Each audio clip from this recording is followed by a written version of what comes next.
మన ఇద్దరి మధ్య ఒక మాట నిలబెట్టుకున్నాం. ఓకే. ఏమండి, ఈవిడేమో నన్ను 2 నిమిషాలు మాట్లాడమంది, నేనేమో 5 నిమిషాలన్నా మాట్లాడతానని అడుగుతున్నా. మా ఇద్దరి మధ్య బేరం కుదరటం లేదు. మాట్లాడేది ఎవరి గురించి? పవన్ కళ్యాణ్ గురించి. పవన్ కళ్యాణ్ గురించి మాట్లాడాలంటే 2 నిమిషాలు మాట్లాడటం కంటే చాలా థ్యాంక్స్ అండి, సంతోషం అని వెళ్ళిపోవచ్చు. అలాగేనా సార్? 2 నిమిషాలు ఇక్కడ, 3 నిమిషాలు నాతో ఫోన్లో మాట్లాడరా? Okay sir. పోనీ ఒకటి. ఇప్పుడు ఇక్కడి నుంచి లెక్కేసుకోండి టైము, ఇందాకది కాదు.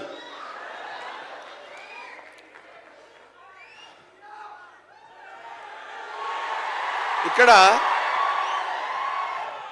వాళ్ళు అలాగే అంటారు కానీ నేను 15 నిమిషాలు తీసుకుంటా టైం. నా సంగతి నాకు తెలుసు.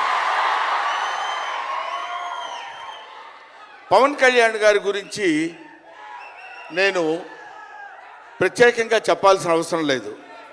ఆయన మానవత్వం పరిమళించిన మంచి మనిషి. ఎంత గొప్పవాడంటే చాలా గొప్పవాడు అని చెప్పడానికి మాత్రమే మనకు చేతనవుతుంది.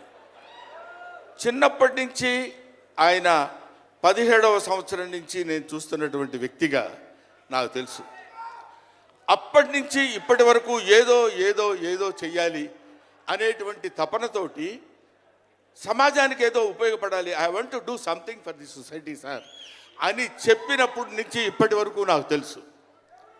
అప్పటి నుంచి ఇప్పటి వరకు ఎదురు లేకుండా తనంతట తను వేసుకున్నటువంటి బాటలో నడుస్తూ వెళ్ళాడు తప్ప ఎవరి బాటలో నడిచి వెళ్ళలేదు పవన్ కళ్యాణ్. మైండ్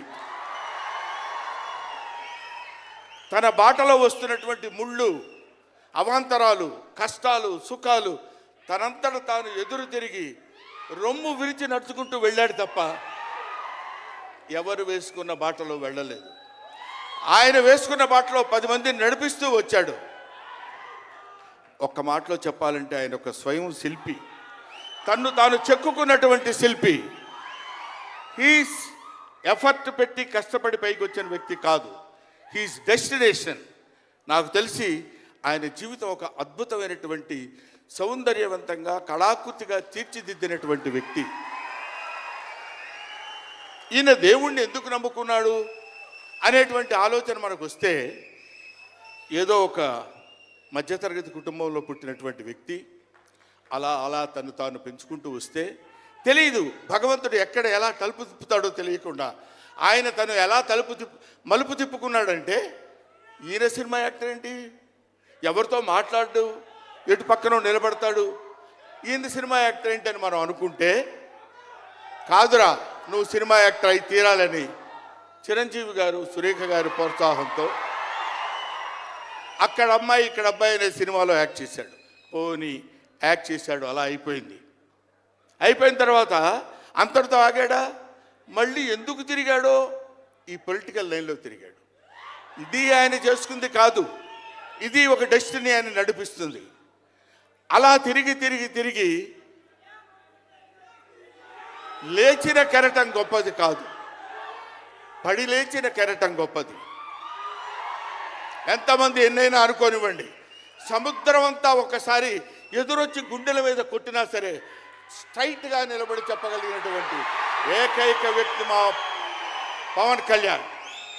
ఆ రాయి అలా నిలబడి ఉంటుందంతే, సముద్రం వచ్చి గుద్దుకొని వెనక్కి వెళ్ళిపోవాలి తప్ప అది కదలదు. అది ఆయన గొప్పతనం కాదు, దిస్ ఈజ్ ఆల్సో డెస్టినీ. ఆయన అలా రుచించబడ్డా అటువంటి వ్యక్తి ఇన్ని అవమానాలు, ఇన్ని భయంకరమైన సిచ్యువేషన్ అంతా తిరగబడి ఈయన మినిస్టరా, ఈయన డిప్యూటీ సీఎమ్మా, ఇది ఆయన గొప్పతనం కాదు. This is also destiny. ఇదంతా ఆయన నమ్ముకున్నటువంటి పరమేశ్వరుడు లిఖించినటువంటి ఒక అద్భుతమైనటువంటి సిచ్యువేషన్ అయింది. అందువల్ల పవన్ కళ్యాణ్ గారు బతుకు మీది, చావు మీది, బతుకంతా దేశానిది అంతే. పుట్టుక మీది, చావు మీది, ఈ రెండే మీవి. అలాగా తన ఎందుకండి ఆయనకి మేము ఎన్నోసార్లు చెప్పాం, మమ్మల్ని మామూలుగా నేను పెద్దవాడిని కాబట్టి డైరెక్ట్గా తిట్టలేక చిన్న మందలింపించినది, ఎందుకంటే మనకి ఆ రాజకీయాలన్నీ ఎందుకండి నో. ఎప్పుడైతే మూర్ఖత్వం అనే పదం మనం వాడతాం, కానీ మూర్ఖత్వానికి ఇంకో పదం ఏంటంటే పట్టుదల. పట్టుదల ఉంటే ఏదైనా చేయగలం. నువ్వు నా దగ్గరికి రావద్దు సుమా, వెళ్ళు. పట్టుదల ఉంటే మనం ఏమైనా చేయగలం అని చెప్పడానికి మహానుభావులు ఎంతో మంది పట్టుదలతో పుట్టారు, పెరిగారు.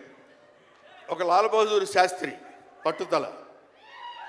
ఎడం చేత్తో కుడి చేత్తో పుస్తకాలు పట్టుకొని ఎడని చేత్తో గంగానది ఈదుకుంటూ వెళ్ళి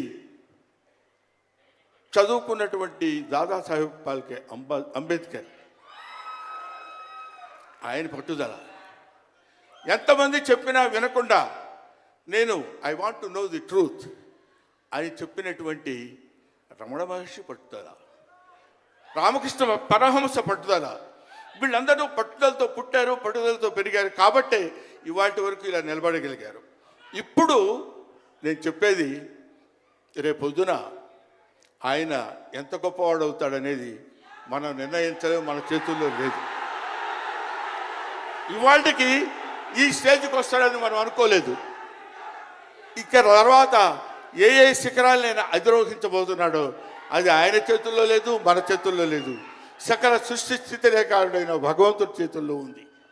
కాబట్టి ఆ నిర్ణయించినటువంటి ఆ డెస్టినీని నమ్ముకొని వెళ్ళేటువంటి మనిషి కాబట్టి ఆ మహానుభావుడు ఇంకా ఇంకా ఇంకా ఎన్నో స్థితులకు వెళ్ళాలి, ఎన్నో స్థితులను అధిరోహించాలి అని మనం కోరుకుందాం. అధిరోహించి తీరుతాడు. అస్తు అస్తు అస్తు, శుభమస్తు. ఇది జరిగి తీరుతుంది. ఇది నిత్య సత్యం. చాలు. ఏవయ్యా, నువ్వు పొగట్టడానికి వచ్చావా ఇక్కడికి? పవన్ కళ్యాణ్ గురించి చెప్పడానికి వచ్చావా, లేకపోతే ఆయన గురించి గొప్పగా చెప్పడానికి, ఆయన్ని పొగట్టడానికి వచ్చావా అనుకోవచ్చు. మీకు ఒక చిన్న విషయం చెప్తున్నాను. ఆయన సంవత్సరం క్రితం చూశాను, 1 year బ్యాక్ చూశాను, మళ్ళీ ఇప్పుడు చూస్తున్నాను. మధ్యలో ఒకసారి ఏదో ఒంట్లో బాగోలేదంటే మాత్రం చూశాను. ఆయనతో ఫోన్లో మాట్లాడింది లేదు, ఆయన గురించి నాకు తెలిసింది లేదు. మా ఇద్దరి మధ్య ఉన్నది స్నేహం కాదు, ఆత్మీయత.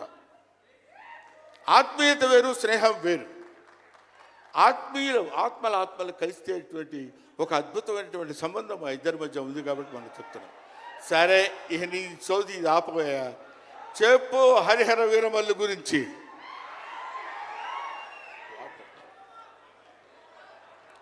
హరిహర వీరమల్లు ఇందాక తమ్ముడు భరణి చెప్పినట్టు,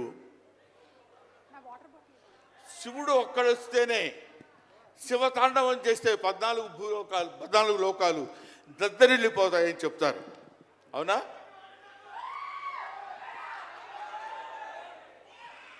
శివుడు త్రిశూలం పట్టుకుని తాండవం చేస్తే గడగడ గడగడగడ భూలోకం అంతా ఉణికిపోతుంది. అటువంటి శివుడు వస్తున్నాడు. విష్ణుమూర్తి సుదర్శనాన్ని వదిలితే ఎంతోమంది శిశుపాలు నుండి సంహరించగలిగిన శక్తి ఉంది అతనికి. ఒకడు హరుడు, ఒకడు హరి. విష్ణుమూర్తి, శివుడు వీళ్ళిద్దరూ కలిసి వస్తున్నాడు. హరిహర వీరమల్లు పేరుతో వచ్చినటువంటి హరిహర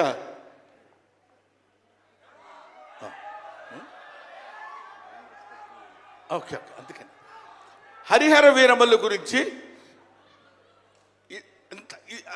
మధ్యలో చిన్న డిస్టర్బెన్స్ జరిగింది.